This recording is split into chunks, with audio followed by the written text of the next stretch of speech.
Salut à tous, c'est Narev, on se retrouve pour la suite de nos aventures sur Pillard of Eternity II Deadfire. On s'apprête enfin à aller découvrir la cité légendaire, ou plutôt l'île légendaire d'Ukaizo, de confronter Eotas. On est dans le canal d'Ofekia et on a en face de nous une armada de bateaux. On va voir comment gérer tout ça. Mais avant toute chose et sans obligation aucune, vous pouvez commenter, liker, vous abonner à la chaîne ainsi qu'activer la petite cloche de notification qui vous préviendra dès que du nouveau contenu sera disponible. Il y a au moins une vidéo par jour. Ceci étant, on va s'approcher. Il existe moult océans à naviguer et moult territoires à explorer, mais ce qui vous attend les éclipse totalement. Si vous décidiez de poursuivre votre itinéraire, vous vous doutez que nul retour en arrière ne sera possible. Pas vers le feu éteint tel que vous le connaissez. Bon, grosso modo, on n'a pas le choix. Suivons. Vous mettez le cap vers des mers turbulentes et inconnues, de l'autre côté du canal. Le mortier d'Andra fait rage à l'horizon. Vaste mur de pluie et de nuages tourbillonnants ponctués furtivement par l'éclat argenté des éclairs. Le vent arrive de face, comme s'il souhaitait protéger votre destination de l'approche du Kennois. Le Kennois est à la tête de la flotte, fendant les flots tumultueux tel une hache qui tronche une armure. Dieu vivant, marmonne Dior du main rouge en contemplant la tempête. Créat-il en regardant le ciel qui s'obscurcit. Je me rappelle d'un vieux loup de mer qui m'avait décrété que le mortier était situé au bout du monde. Je l'avais traité d'imbécile, mais là... Le marin secoue tristement la tête. Là, mes certitudes n'en sont plus qu'elles étaient. La tête légèrement inclinée, Eldengrim sourit. Aujourd'hui est un jour comme un autre pour apprendre ce que les dieux nous réservent. Mince, capitaine, s'écrie l'un des matelots, navire ennemi à bâbord, avant. Secouant la tête, Dior du main rouge émet un gloussement sinistre. J'imagine qu'être seuls ici, c'était trop demandé. La bannière à couronne inversée bat en haut des mâts de l'hétéroclite flotte Principi, sans parler de la dizaine d'autres flammes et couleurs représentant divers seigneurs et dames pirates. Leur chant de marins porte malgré la tempête. La flotte qui se rapproche compte au moins autant de navires que la vôtre, sinon davantage. Dior de main rouge, face au vent, fronce les sourcils. La flotte vire de bord, capitaine, elle tourne ses sabords face à l'ennemi. Agitant son chapeau au-dessus de la tête, Touliak, langue froidure, crie son excitation. Enfin un peu d'action. Les matelots vous observent depuis leur poste. Ok, alors on va examiner la flotte. On va examiner l'ennemi. 30 vaisseaux.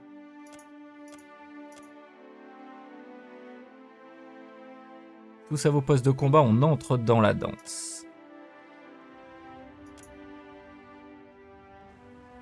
Ils viennent sur nous, toutes volent dehors et le vent dans le dos. Parez à virer, préparez-vous à vous battre. Bah bien sûr. Non, non, non, non. Nous, on fuit pas. Ok. On a toujours fait de l'abordage.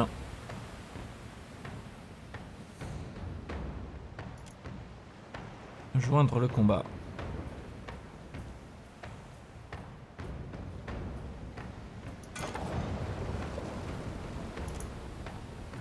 Toute voile dehors. Être quartier chargé. Ah oui, hein. Nous on aborde. C'est notre spécialité, hein.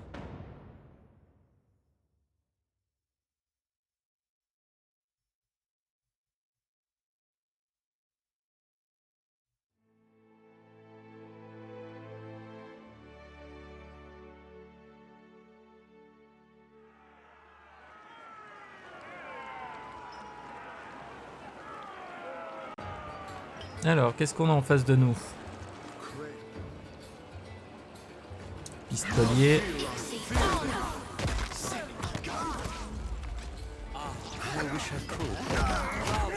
Ah, il arrive, ça foncer dans le tas. Eux, c'est pas un problème.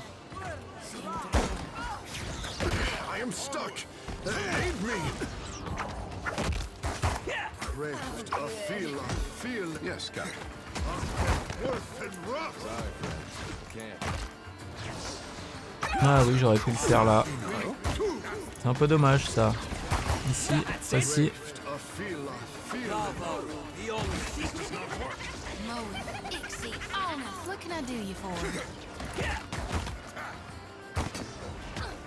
Ouais, là on arrive au bout tranquillement, hein. Sans trop forcer. Allez, il en reste combien? Il en reste plus qu'un. Et ce n'est même pas le capitaine.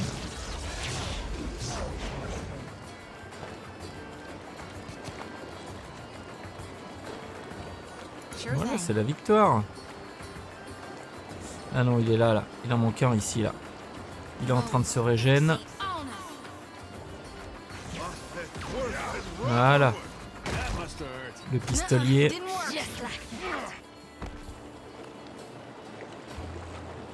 Oh, il a pris cher. L'équipage a gagné 1921 d'XP. Pas mal d'argent. Quelques objets, on dirait. Oh, rien de foufou. Voilà. Ils ont voulu nous charger.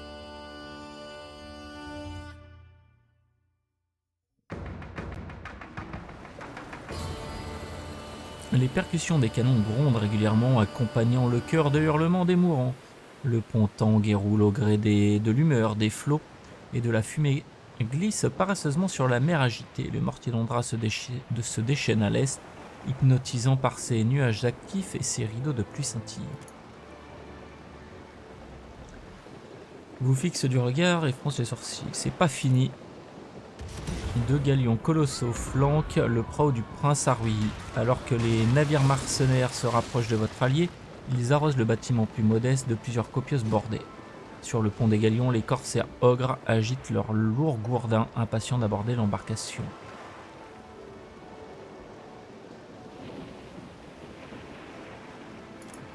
On va aller les aider.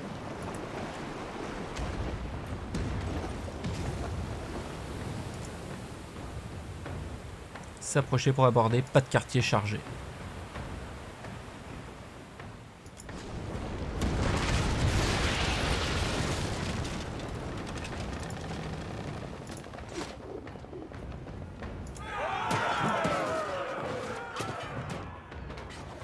On aura de quoi réparer, hein. C'est pas un souci.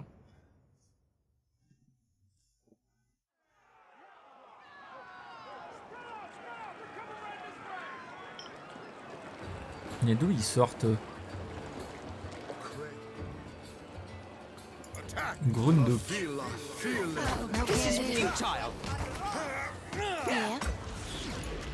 Allez, on va commencer par ça.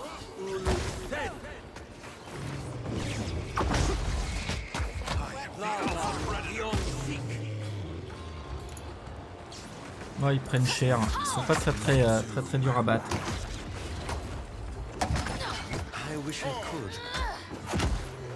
Voilà.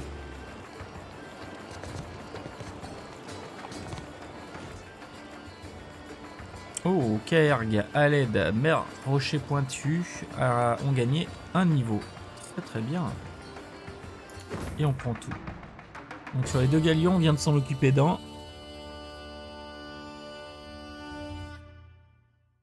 Je serais pas contre aider sur le deuxième aussi. Hein. Nous sommes pris au piège. Oh bon. Il nous aborde. Eh bien qu'il nous aborde. J'ai pas de souci avec ça. Hein. Et je pense qu'après on fera appel au mot de leur dos pour qu'ils enlèvent les orages. Alors là on a affaire à quoi? Marawana, Marin Principi. Allons-y.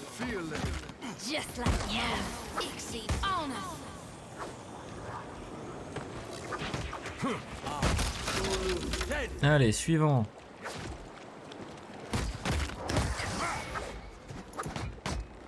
Parfait. Ici, il en reste un là-bas. Un peu plus d'un même. Hein.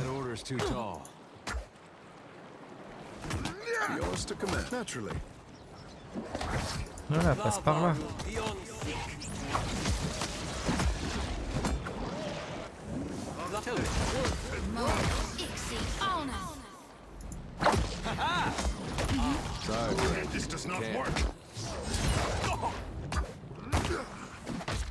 C'est qui est là?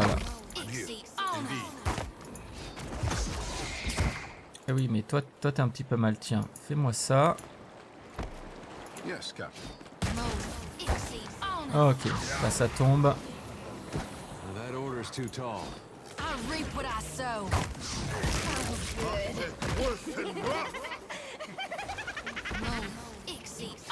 Voilà, ça m'a l'air d'être plutôt propre ça. Allez, on termine ici.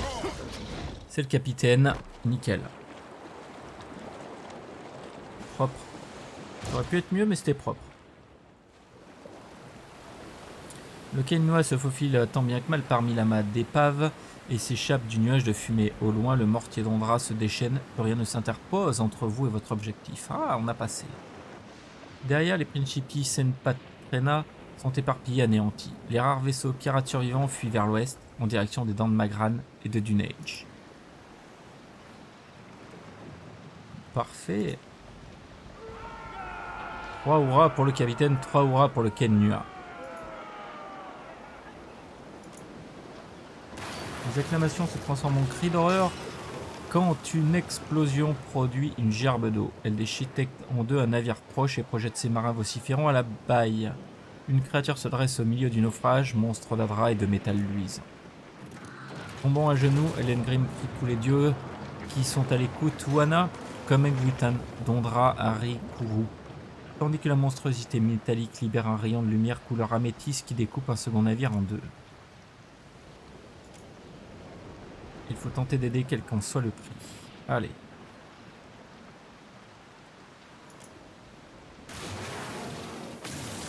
La surface de l'eau, au bout, puis éclate et un dragon surgit de l'océan dans un rugissement semblable au bruit des vagues venant s'écraser sur les rochers.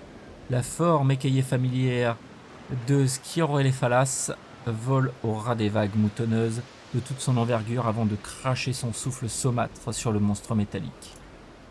La monstruosité s'en prend au dragon. Des mers, ils se percutent et attaquent à coups de dents et de crocs. De l'essence s'échappe des deux êtres tandis qu'ils déchargent leur capacité à bout portant. Crête reste bouche bée par la douce et miséricordieuse Ondra. Je ne m'attendais pas à ça. Défoncez-moi cette chose, crie Tuliac. Le marin se retourne la main tendue. Vous avez vu ça? C'est un foutu dragon. Allez-y pendant que j'ai toute l'attention de ces créatures. La voix de Skiroléphalas résonne dans votre tête. Nous sommes quittes, gardiens. Tout l'équipage vous regarde.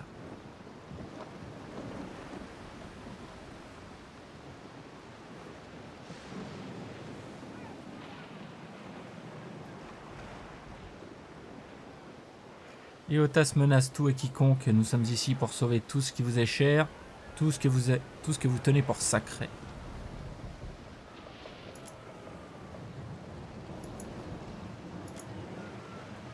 Devant vous, le mortier d'Ondra vous toise de toute sa taille, dominant le monde entier. La pluie se met à tomber.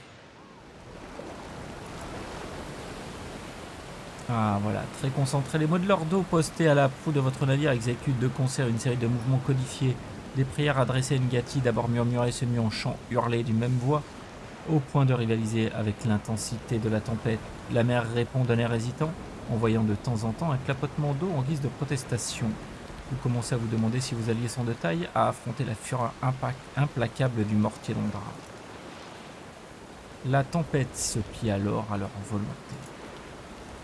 L'une après l'autre, les vagues s'élèvent, gonflent et adoptent une forme convenue. D'abord un mur, puis une arche à la courbure parfaite qui s'enfonce dans la tempête.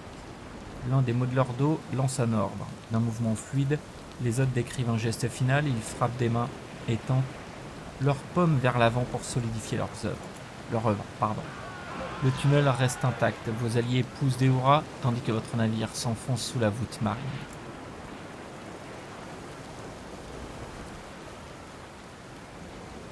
Ils se taisent alors qu'une forme apparaît au loin à l'horizon. et vous marquez une pause pour l'admirer à votre tour, un spectacle qu'aucun mortel n'a contemplé depuis des milliers d'années. Ukaizo la perdue. Les flèches ornées qui s'élèvent sur l'île annoncent la cité qui s'y étend. Tous les aspects d'Ukaizo n'ont pas enduré les millénaires avec autant de grâce. D'autres structures émergent des hauts fonds environnants, rendant les eaux qui entourent l'île infranchissables par bateau. Vous décidez de parcourir le reste du chemin en barque. Ok. Eh bien, nous arrivons enfin à Ukaizo. Après une bataille navale, un allié qui respecte sa parole et les mots de leur dos qui font leur boulot.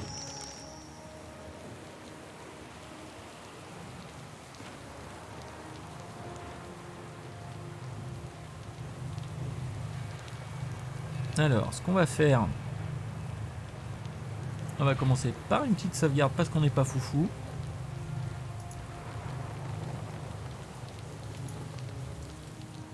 Cette pile de débris bourdonne d'un pouvoir ancien. Ouais, comme si c'était une sorte de golem. Hein, là aussi.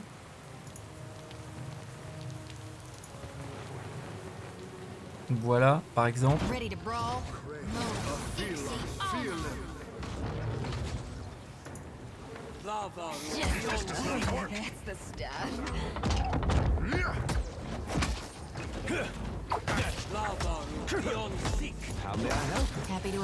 Parfait. Toi, tu me fais ça ici. Toi, tu vas pouvoir me balancer ça juste là. Ok, la première a déjà commencé à y prendre. C'est plutôt bien. Ok, pendant qu'on finit la première, la deuxième se fait harceler. Tiens, viens là. Ouch. Ok, la première y a pris.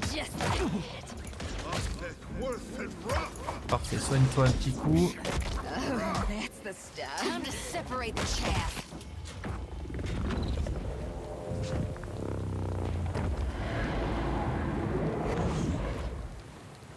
Là, on est plutôt bien. On va sauvegarder et on avance.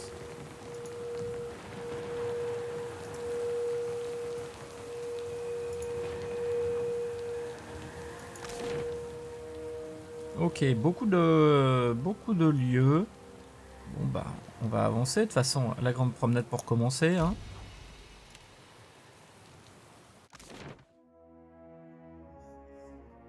On fait par ordre.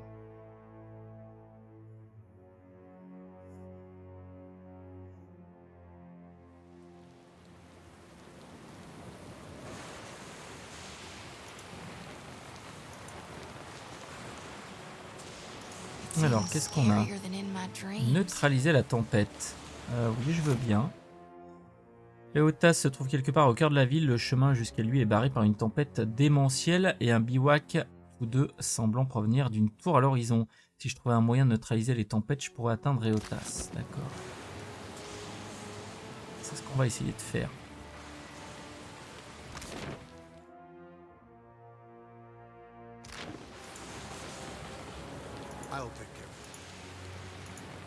Ok, donc on peut pas passer par là pour le moment.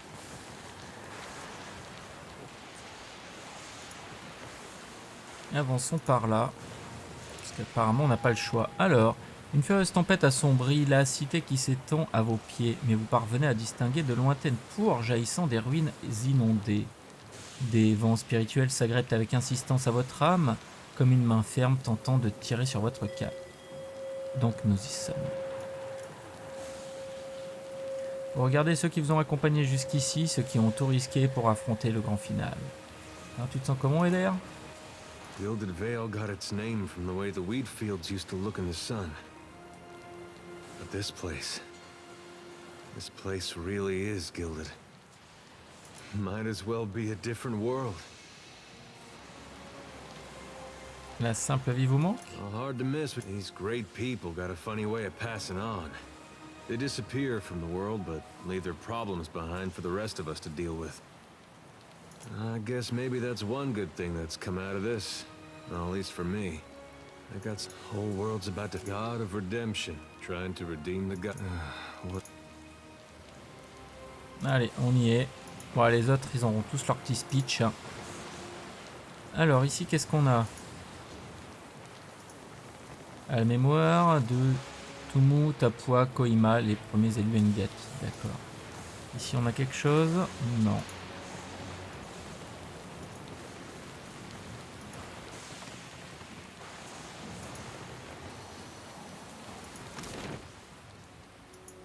Flèche d'Ondra.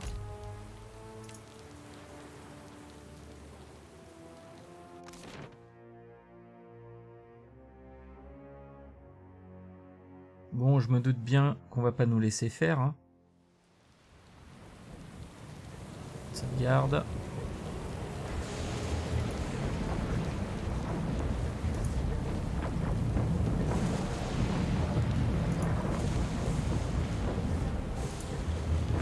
Et là, il y a quelque chose.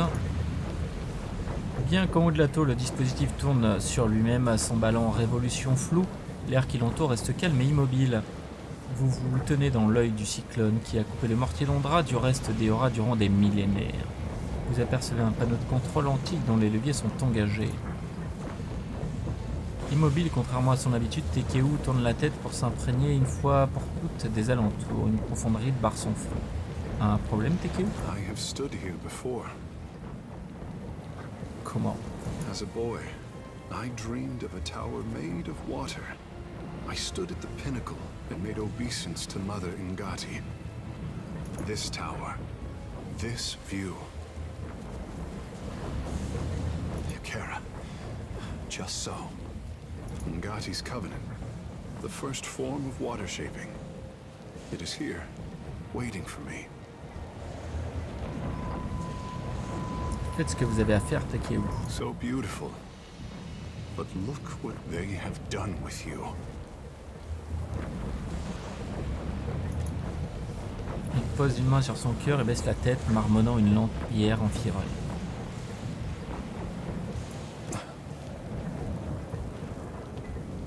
Ça va?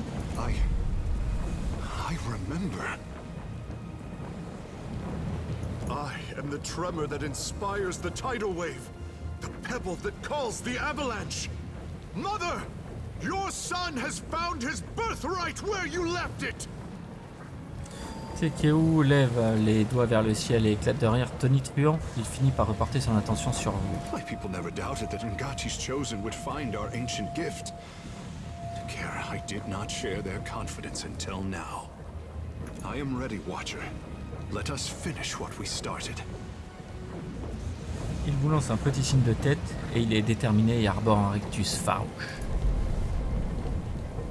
Une grande secousse fait trembler la tour jusque dans ses fondements, quelque part dans l'obscurité de la tempête, et Otas arme son bras pour livrer un coup puissant.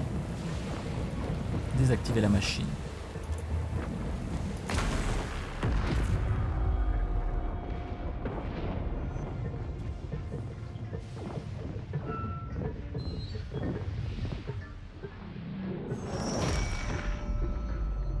The machine controlling the storm winds down. The clattering of its machinery settles into a low whir and then, at last, hiccups to a halt. Beyond the tower, the black, roiling clouds of Andra's mortar roll away from the ancient city of Ukaizo, with only a tired sigh of wind to see them off. And on that last breath of wind, comes to you a familiar sound. The ring of a bell. Berat. The bell's ringing is soft, not the clangor and torrent you've grown used to. It calls to your soul, and your soul yearns to follow it. Your soul flees from your body and into the beyond, chasing that sound. It leads you at last to Bareth's realm, to that cold platform and room of endless doors. Watcher, your journey nears its conclusion. The pallid night stands before you, her gaunt face impassive.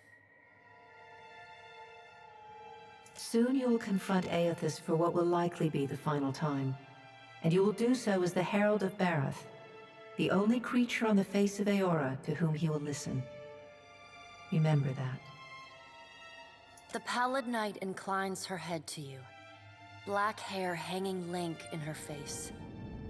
She steps back and cedes the floor to Helia with a small, resigned sigh. If Aethys truly intends to go through with his mad plan to destroy the wheel, a generation's worth of souls will be trapped in the in-between. So many would suffer. How can Aethys be so cruel? He cannot just abandon them. Aethys must help the Kith find a quick solution. Abaddon strides forward. Aethys thrust this crisis on the Kith. They did not bring it upon themselves. Their only mistake was entrusting us to watch over them. Who will help them rebuild their world now? Aethys will reveal every secret of the gods. Will Kith be able to change the established order if they have no wonder to inspire them? Aethys must help them resolve this quickly, lest every one of Aora's few remaining mysteries be laid plain.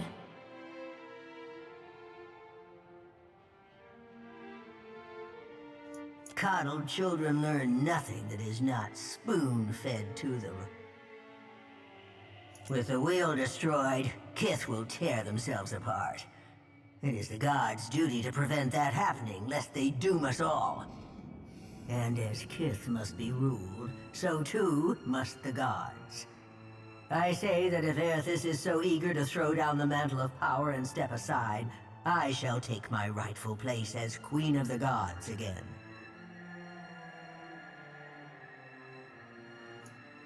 Kith are strongest when they follow our lead, and we are strongest when we lead in turn.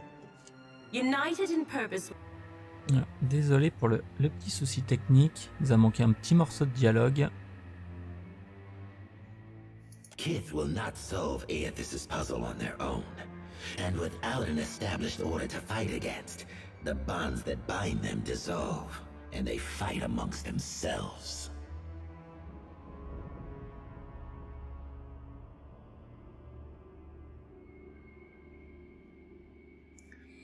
Alors...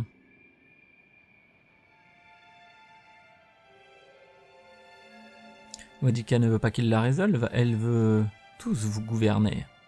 Boudica's firm hand is but the motherly smothering of Helia by another name. Mortals should have no special advantages. Only once Kith have striven to improve themselves through trial will they truly know their measure. Kith must suffer to find their strength if they are to survive the world into which Aethys drags them. Our intervention in your struggle would be a cruelty and counter to our purpose. He lets his words hang in the air for a moment. Gaze, level with your own. Indeed. Kith must discover for themselves what it is they are worth, and of what it is they are capable. What we do for them, they do not learn for themselves. Trial breeds ingenuity. If our work of generations was not in vain, Kith will succeed in spite of Aethys' actions. I have faith in Kith's ability to meet Aethys' challenge. Do not mistake my words for indifference, Watcher. They are born from a fierce belief in your potential, not a refutation of it.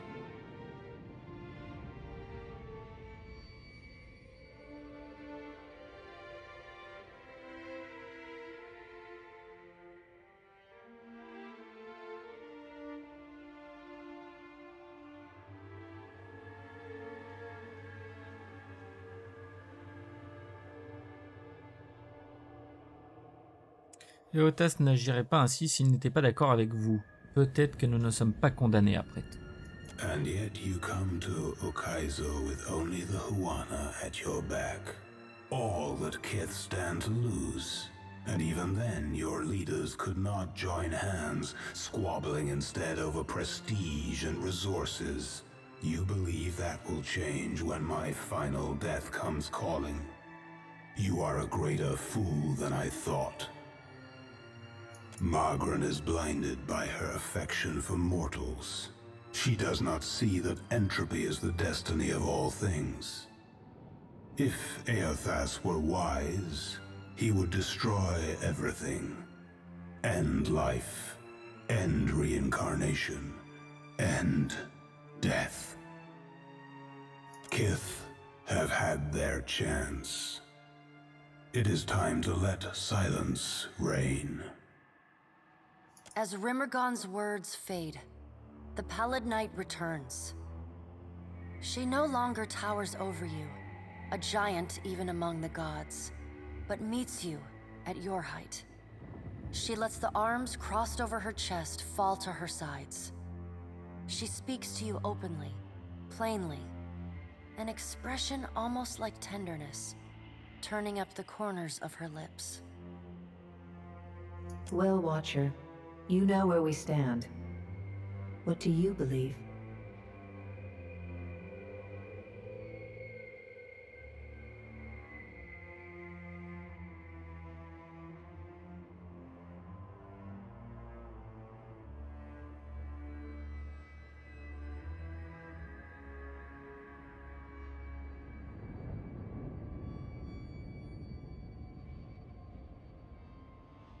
Les dieux ont fait ce qu'ils ont pu. C'est à nous de jouer à présent. I only suggest that you walk into this future with eyes wide, Watcher.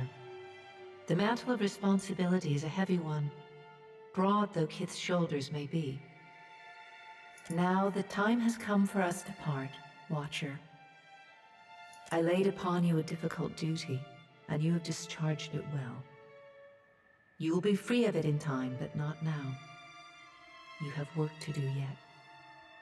You are no stranger to hard choices. You killed Theos, and when his soul was laid bare before you, you chose to destroy his memories. You freed him from his past. Remember the strength it took to make that choice, and know that you alone may sway Eothas now. When you stand before him, choose your words carefully. The gods depart one by one in brooding silence. A solitary figure remains perfectly still until the last of her colleagues is out of earshot. Woedica peers down at you, a triumphant grin splitting her weathered features. Bareth is a fool if she thinks I'll let her enjoy the last word. You were trusted with a heavy responsibility, Watcher. Speaking for mortals, and representing their interests in the future to come.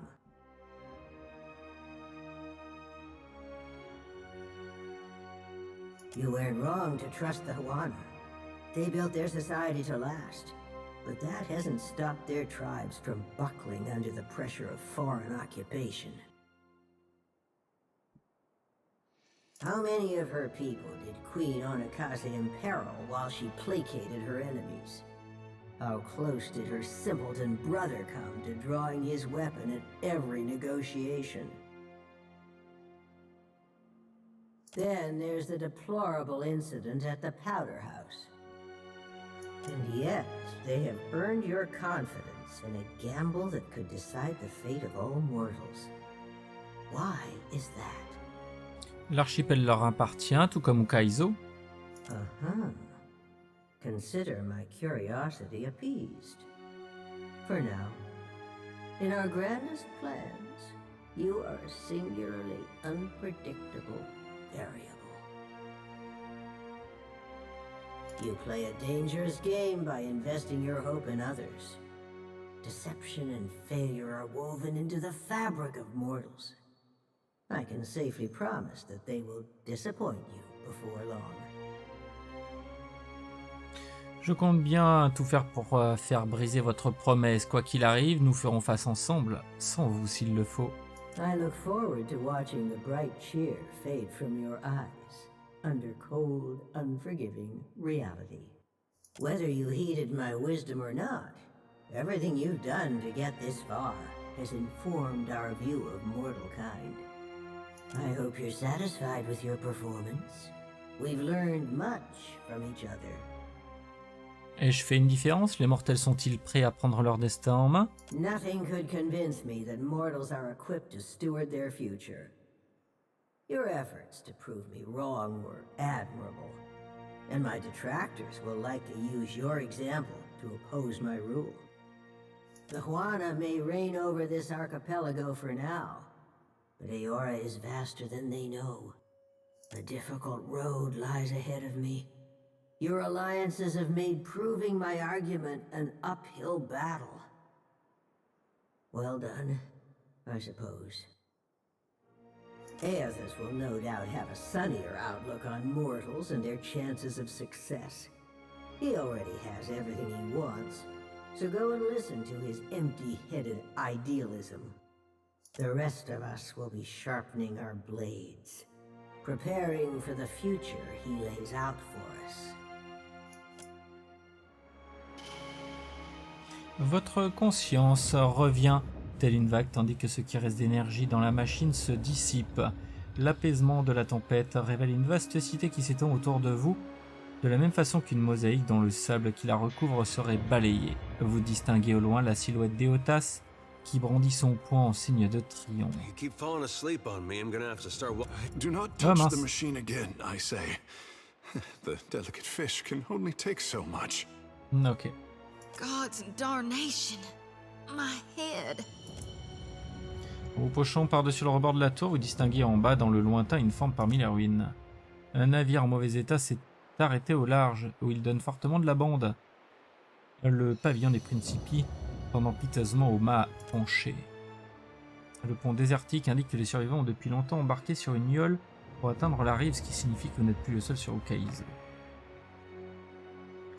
Il n'existe pas de meilleur endroit pour un affrontement final qu'Ukaizo.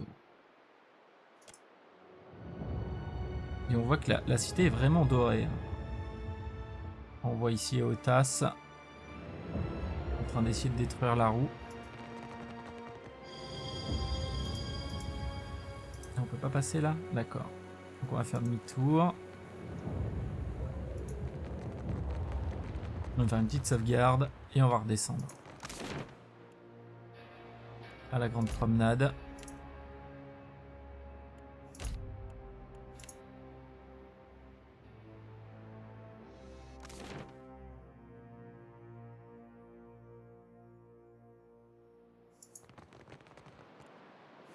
So now it comes to this, Aimiko.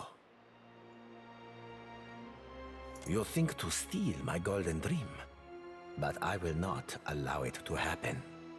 My gratitude is yours for disabling the storms. It seems I did not require Rivan's ship to reach Ukaizo in the end. Ne me forcez pas à vous faire du mal, partez tant que vous le pouvez encore. You jest in the face of your death, huh? Allow me to admit how grandly I will enjoy ending you. Until the next life? Nor perhaps not, considering. Bah désolé mon gars. J'ai pas franchement te laisser faire non plus. Voilà. Tu vas me balancer ça ici. Toi tu vas me balancer ça là. Et toi, tu vas me balancer ça ici.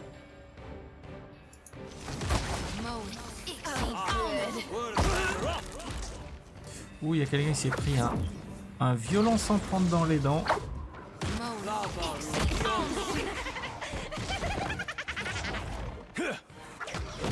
Allez, le prêtre. Ça a été étonnamment rapide. Plastron de Fiorente intermédiaire superbe. Valeur d'armure, garde du corps, plus 15% de dégâts subis, confère garde du corps. Et vigilance. Oh, c'est plus le moment de changer son stuff hein, maintenant. On arrive au bout du jeu. Il avait le choix, il aurait pu partir. Il en a décidé autrement.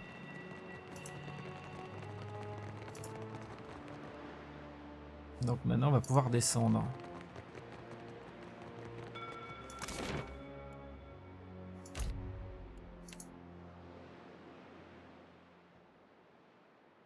You descend into the ancient winding streets of Ukaizo.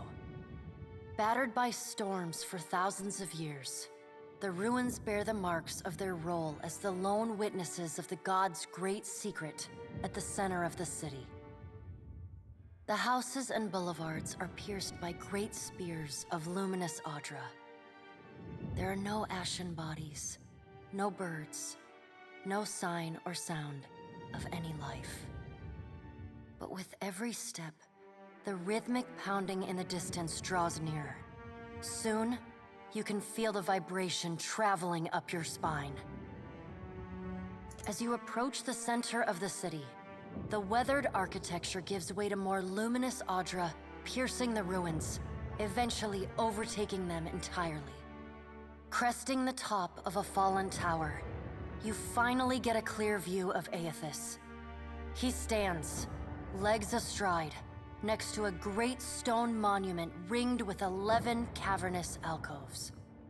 All but 3 hold a gargantuan skeleton, bones scrubbed clean by the city's storms.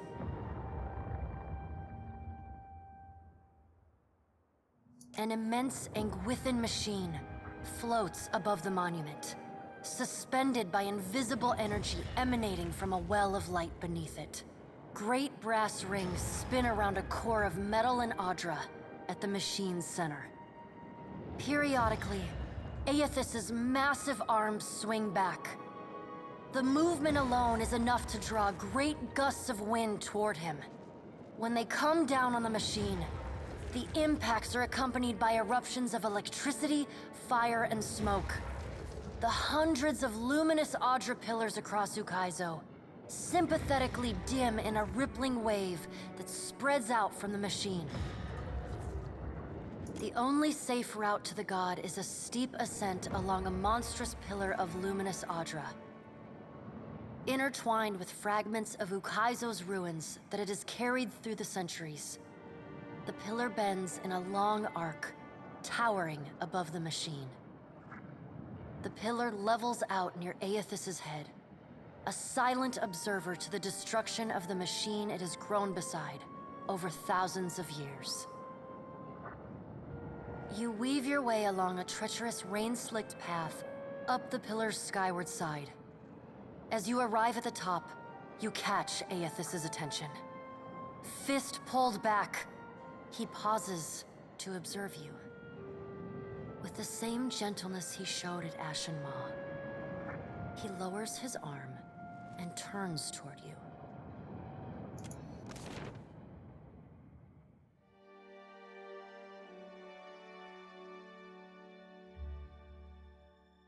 Strange to see Ukaizo in this way.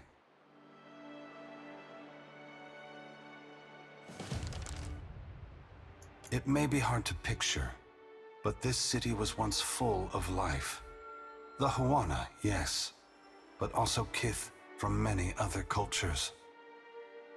Great hanging trees shadowed these boulevards. Gardens sprawled across the open rooftops. Each spring, a festival procession would wind its way from the hillside into this valley. The celebrants would pass through a steep walk among the stalls of foreign merchants, flowers falling upon them from all sides. All people of all nations, together in a celebration of new life. Such was the power and beauty of lost Ukaizo. Can all of that beauty and life return to this place, Mighty One? Has the future of my people awaited them here? Lost Ukaizo remains only in name, Tekehu. It is a name as barren as this city. If future generations wish to create life in this place, they must look forward as much as they look back. If we don't fix this mess you're about to cause, the whole world is gonna look this bad. I mean, it's a mighty heavy load you're putting on our shoulders. I just hope we can carry it. As long as there are people like you in this world, Adair, I truly do. This power has always been in the grasp of mortals. Now you will finally be aware of it. Now you will be able to decide what to do with it. Ukaizo's corpse is beautiful, my god. This, its current state, is but one spoke in the ever-turning wheel of life and death, and so no less worthy than its incarnation at birth. But you seek to break that wheel. I beseech you, Gone, that when you do it right. Burn to ash every Audra root in hell so that it may never regrow. Let the darkness reign eternal.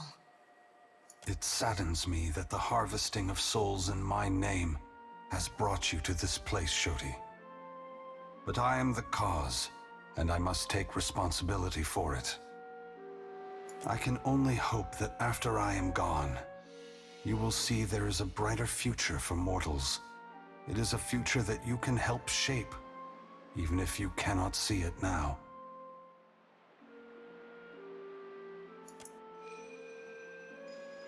What right do you have to do this? Destroy the wheel and leave us with nothing? Without even knowing what will come next? Aloth, we are all, gods and mortals, responsible for our own actions. But inaction carries its own moral responsibility. It is a burden I have carried for far too long. One must always do as their conscience dictates, even if that means abdicating a position of power. But what of you, Watcher? Why have you followed me? Have you come to bear witness to the breaking of the wheel?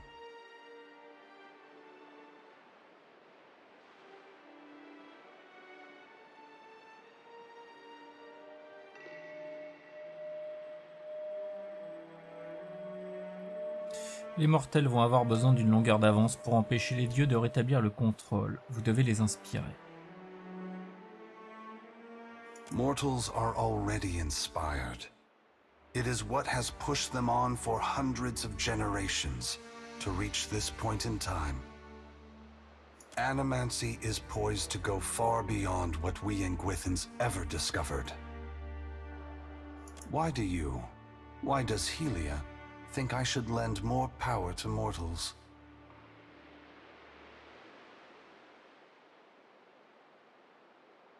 Si vous voulez vraiment agir dans l'intérêt des mortels, vous vous devez de les mettre sur la bonne voie plutôt que de les abandonner.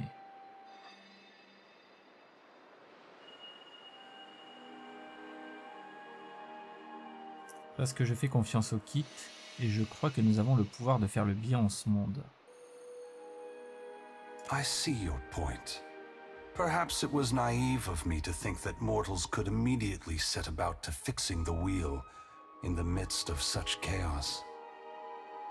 From where should mortals draw their inspiration?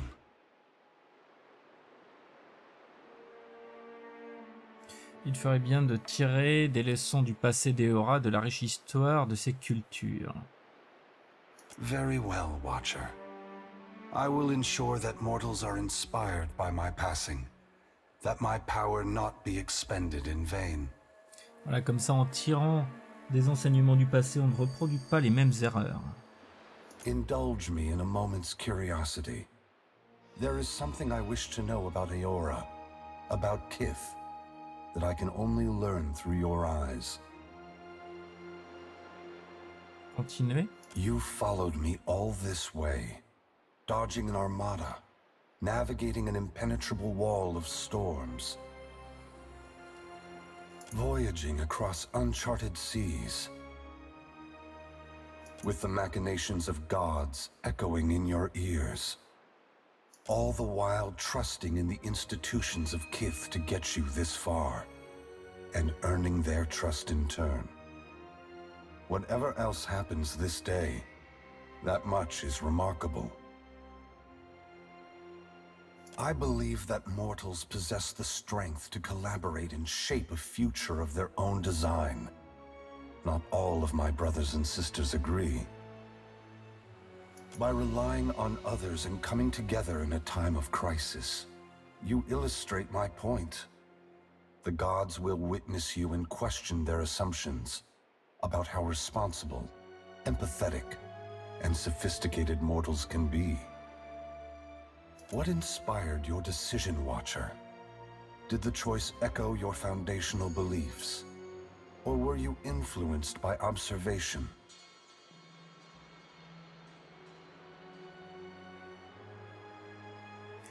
Je crois en la cause des Zoana. Ukaizo renforcera et unira leur tribu. I thank you for your perspective.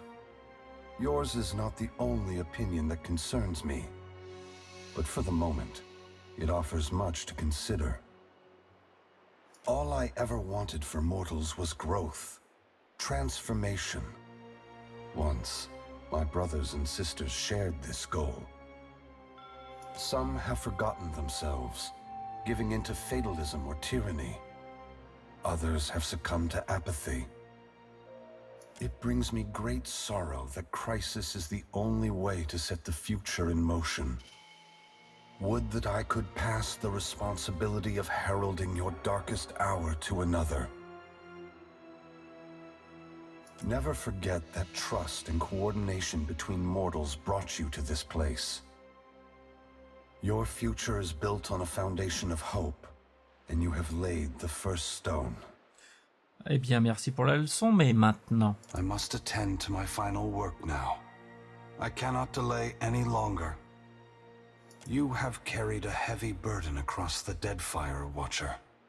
Before I go, I would rid you of it. Ces paroles ont à peine pénétré dans votre esprit que vous entendez un tintement de carillon dissonant retentir une dernière fois en vous avant de se taire à jamais. Le lien formé quand la chevaleresse Blême s'est adressée la première fois à vous dans l'au-delà n'est plus. You are free now, as free as any of us can be. Many will come to you for help in the years ahead.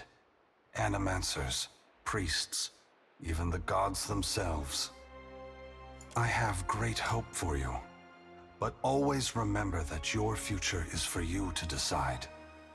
Use your freedom well. Aethys squares himself to the machine. As you move to a safe distance, he draws his fists back and resumes his assault. The blows rain down with increased fervor, but the machine perseveres in spite of his efforts. Spreading his arms wide, Aethys draws power from the luminous Audra clustered around the valley.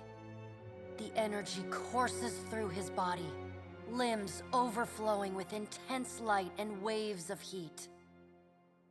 He returns to his task, each strike bringing with it the sound of cracking stone and twisting metal, the flickering of luminous Audra across Ukaizo. As the ancient machine finally begins to succumb to his strength, so too does Aethys's body, built to withstand the passage of thousands of years.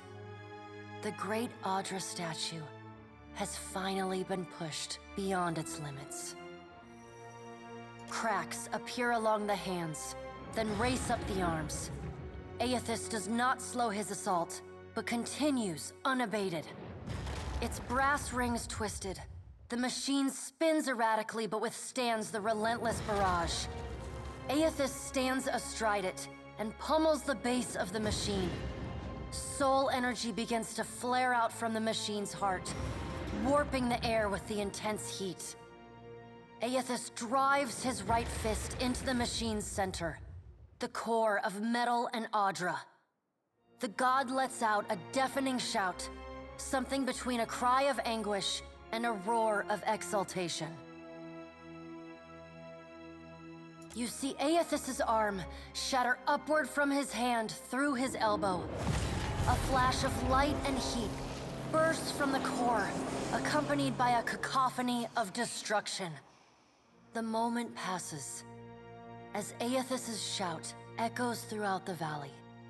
Your eyes begin to recover. The god's work is accomplished. The great machine of Ukaizo has been destroyed. The wheel has been unmade. Tel aura été notre choix. As Aethys's voice fades, the enormity of what you've accomplished sinks in. You have confronted a god. You have rediscovered the ancient city where the wheel was forged, and you have seen the wheel shattered. What comes next is uncertain, but already the legend spreads of the Watcher, who survived Andra's mortar and stood toe-to-toe with Aethys. As the light of thousands of souls leaves Maras Nua's body, Deadfire quakes, the sea churns. All around the archipelago, long forgotten Anguithan ruins rise from the rubble and the waves, a lost bounty of ancient knowledge now laid bare for Kith. The Huana lay claim to Deadfire's ruins and lead efforts to explore them. They prove especially adept at deciphering the secrets of Ukaizo, emboldening efforts to recreate the work of the Anguithans. Priests, mystics, and visionaries around the world dream of ancient pasts. Scholars delve into the annals of history. All of Aora gazes backward to find its way forward. What remains to be seen is whether Kith will find the same answers the Anguithans did, and whether they will apply them to the same effect. Reclaiming Ukaizo is both a symbolic and a practical victory for the Huana. The ancient city is a potent reminder of their people's ancient glory, and it promises to be a much more easily defensible capital, especially with the storm controls of Andra's Spire close at hand. The other tribes unite under the Kahanga and dedicate themselves to rebuilding Ukaizo and relearning its secrets. The Valian Trading Company continues its operations in Deadfire, though it is forced to renegotiate many of its contracts with the newly empowered Huana Crown. Company leadership finds that the new terms are much more favorable to the tribes than to their own interests in the region. Due to these changes, the Valian Trading Company eventually withdraws most of its people from Deadfire. The Royal Deadfire Company is allowed to continue trading in the archipelago, though they are forced to submit most of their outposts and fortifications to Huana leadership. The storms across the Rawatayan mainland subside along with those of Andra's mortar. However, Rawatai regards this respite with a wary eye, ever mindful that the machinery at Andra's Spire remains under their foes' control. The battle at Andra's mortar leaves the fleet of the Principe Sen Patrena in shambles. Thus sundered, they fight among each other until they are little more than squabbling bands of pirates. They continue to harass unguarded merchant vessels, but they are fit for little more. Gone are the dreams of empire and the hunger for primacy. Despite other tensions across the archipelago, Port Maje remains a model of peaceful, productive cooperation between the Huana and the Valian Trading Company. Though they do not always agree, Governor Clario and Storm Speaker Ikawa work together for the mutual benefit of their people. As the balance of power changes in Deadfire, so too does Nekataka transform. Though the Kahanga monarchy moves its new seat of government to Ukaizo, Nekataka continues to be a busy and important city. The Kahanga leadership takes responsibility for the welfare of the Raparu, and the Gullet starts to improve. What was once a den of crime, poverty, and illness slowly becomes a quiet haven for the Raparu. Ukaizo reveals more about the ancient art of water shaping than the Guild could have hoped to learn in another century of work. With this new knowledge, water shapers across the archipelago wield the currents and bend the waves for the pleasure and benefit of the new Huana nation. Your brief encounter with Letharn proves deeply influential for the children of the Dawnstars. He comes to recognize his nightmares and the scene at Hisongo as Aethys' final warning to his people. Unite in strength and faith, or perish forever. As word of Aethys' deeds at Ukaizo spreads, his fellow Dawnstars take this message to heart. The faith of the children of the Dawnstars brightens. Aethys returned to give the world the greatest gift of all, hope. In response, they continue feeding, healing, and helping the neediest in Deadfire, just as they have for decades. It remains their holy mission, and they will persevere in love and faith. With the Adra at Pokakohara destroyed, and hopes of a Valian outpost dashed, the tribes resolve to leave Tikawara behind. Small and mobile, they move amongst the Kuaorakuhu Islands, where they escape the notice of larger powers. The dragon, Neraskirlas, no longer passes between Aora and the White Void, and the dead flow slowly breaks apart, exposing the temple long frozen within. Vatnir tries to hold the Harbingers of Dusk together, and for a time succeeds. The group resettles within and around the temple, vowing to protect it. Eventually, however, Remergon's godlike falters, and his followers sacrifice him to the White Void. The Temple of Remergon falls into disrepair, home only to madmen and monsters. In besting the Beast of Winter, you earned the Death God's mercy rather than his enmity. The deity remains characteristically unforthcoming about his decision, and you're left to wonder whether in doing battle with him in the White Void, you somehow furthered his apocalyptic ambitions. Once repaired, the Adra at the primal island of Kazuwari again pulses with the flow of soul essence between the here and the beyond. The feral life on the island flourishes, the jungles and veld growing ever wilder and resistant to settlement and exploration alike. The faces of the hunt continue to rule the Crucible and Gallowayne's, or rather, Tawamawai's name. The trials summoned by the statue grow deadlier with each season, until only those rare few willing to brave the gravest of dangers seek out the bloody ordeals of Kazuwari. Like the other souls following in your wake, Muatu eventually yearns to move on to the beyond and the wheel.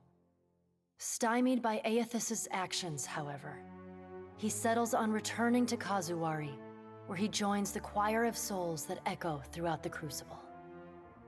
Hundreds of Kith, and no small number of Wilder and Primordials, flee from the Black Isle, their minds a confused collection of inconsistent and contradictory memories. Each escapee bears knowledge that was once lost, and agents of the Hand Occult across Aora work tirelessly in the years that follow to hunt down and end these fugitives. They find far fewer than they hope. Encouraged by her arcane successes, Bakarna returns to her observatory to continue her studies of the celestial spheres. In time, her colleagues in the Circle of Archmagi come to accept her among their number. She takes on apprentices, and they trumpet her praises as both a brilliant innovator and nurturing pedagogue. Slain by your hand, the Titan of Wal poses little further threat to Aora.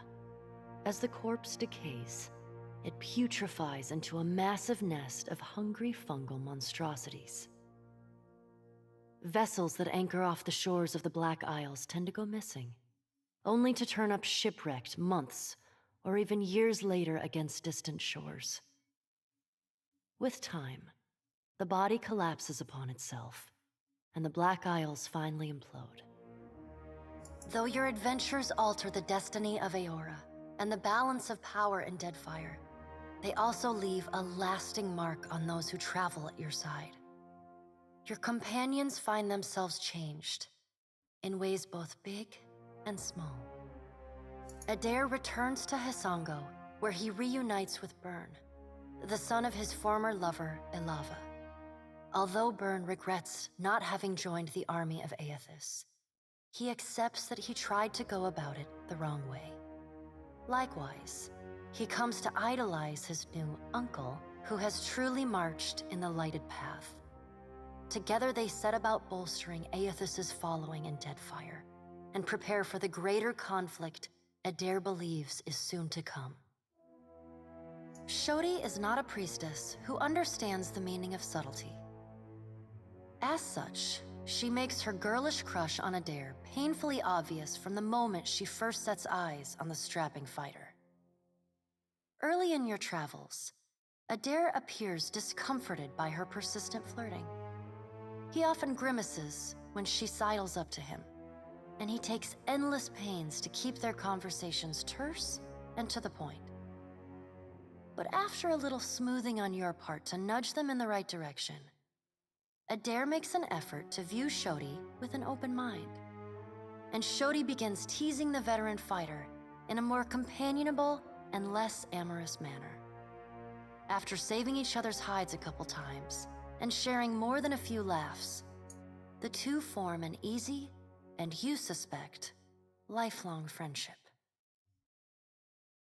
Plagued by constant nightmares and hallucinations, Shodi becomes increasingly disassociated from reality. Meanwhile, her power continues to grow with every soul she harvests. You start to notice sliced up animal corpses everywhere you two travel. But when confronted about it, Shodi stomps her feet and fiercely denies any wrongdoing. Then, one night, Shodi wakes, but never leaves the nightmare. Shivering uncontrollably, she packs up her belongings and slips away into the darkness, murmuring that she must return to the Temple of Gon in order to fulfill her purpose to her god. But she never reaches the temple. None of the Dawn Stars know what's become of her, aside from disturbing rumors of a harvester ravaging the southeastern islands in the Deadfire, leaving a trail of blood in her wake. Though the two of you no longer travel together, Shodi holds fast to the memory of you in her heart, remaining your fierce and doting girlfriend, faithful even in her absence. You receive a missive for every day apart, though they often arrive in a single bundle some weeks or months past. In them, she writes of how she misses you, how you are like a fire that burns inside her, how one day surely you will be reunited again. Until then, she prays for your safety as she continues to labor in service to Gon. Aloth renews his commitment to destroying the Leaden Key. With the wheel broken, loosening the god's stranglehold on Kith is more urgent than ever. It is a lofty goal, and one he does not expect to finish in his lifetime. But if there's one thing he's learned from the Watcher, it's that a single person can change the world. Seraphin seems little impacted by your journey. Always knew the gods were larger than me, he tells you, on the evening he decides to part from your company. He's too long put aside those he cares most for. He confesses over a bottle of rum, and he's got leagues to sail to make it right. The following morning, he's gone, leaving only a crude stick figure rendering of Aethys, scrawled into the hull to mark his passage. After reporting back to her superiors for the Watcher's actions against the Valian Trading Company, Pallegina is rewarded with reassignment home to the Valian Republics. She spends the next several years as the head of the household guard for the Duke of Anchenze. In this role, she is often lauded for her courage and loyalty. Even with all of the praise, there are still times when she cannot help but feel she could have had more influence on what transpired in the Deadfire. Pleased with the Navy's conduct throughout the Deadfire campaign, Maya returns to active duty. She can find a free drink and a sharp salute anywhere she goes in Rawatayan territory. In recognition of her performance, the Navy attempts to give Maya less strenuous work. She flatly refuses, throwing herself into the fray whenever she can. Her rifle never has time to cool. She looks forward to seeing her brother again. So does Ashiza. Takehu never intended to grasp at the destiny his coming foretold, but he finds himself doing just that. He sails from island to island as an emissary from the gods to the Huana people. The tribes welcome his message and use it to bridge their traditions across the archipelago. Tijuana unity has never been stronger. With Ngati's covenant firmly in mind, Takehu feels confident enough to reshape the very Deadfire. Your farewell is short and cordial. Nothing further needs to be said, and you wish each other well. Takehu does not look back. The sea feels restless in his absence. Your pursuit of Aethys and your journey to Ukaizo signal the end of forces that have shaped the lives of Kith and the course of nations. The cycle of reincarnation has been broken. The storms of Andra's mortar have calmed. Yet each ending promises a new beginning. As the sun rises over Ukaizo, Kith turn their gaze eastward, wondering at what lies beyond, and at the world they will fashion for themselves. As the Watcher of Cadnua and the former Herald of Bareth, you return to your ship and begin the long journey home. You hope for calm weather.